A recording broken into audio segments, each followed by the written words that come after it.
High, hello, নমস্কার। Australia ও দক্ষিণ আফ্রিকার তৃতীয় ওডিআই ম্যাচের হাইলাইটস হলো অস্ট্রেলিয়ার ঝোড়ো ব্যাটিংয়ের সামনে দক্ষিণ আফ্রিকার ২৭৬ রানের বড় হার।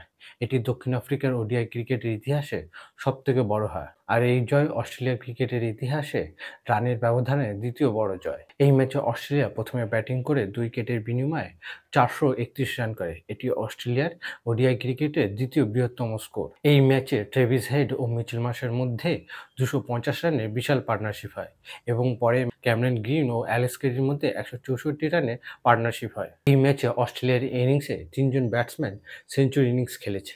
Travis Head ১৪২, Cameron Green ১১৮ not out ও মিচেল মার্শ সেঞ্চুরি রানের ইনিংস খেলেছে। দক্ষিণ আফ্রিকা ৪৩২ রানের জবাবে মাত্র ১৫৫ রানে অল আউট হয়ে যায়। এর ফলে দক্ষিণ আফ্রিকা অস্ট্রেলিয়ার কাছে ২৭৬ রানের লজ্জার হার হয়। ম্যাচে অস্ট্রেলিয়ার বোলিংয়ে কুপার কর্নেলি ৫ উইকেট, জেভিয়ার বার্ডলেট ও শন অ্যাবট ২টি করে উইকেট নিয়েছে। অস্ট্রেলিয়ার তৃতীয় ওডিআই ম্যাচ ২৭৬ রানে জিতলেও এই ওডিআই সিরিজ দক্ষিণ আফ্রিকা ২-১ ফলাফলে জিতে নিয়েছে। তৃতীয় ম্যাচে প্লেয়ার অব দ্য ম্যাচ হয়েছে ট্রেভিস হেড এবং এই ওডিআই সিরিজের প্লেয়ার অব দ্য সিরিজ হয়েছে কেশব মহারাজ।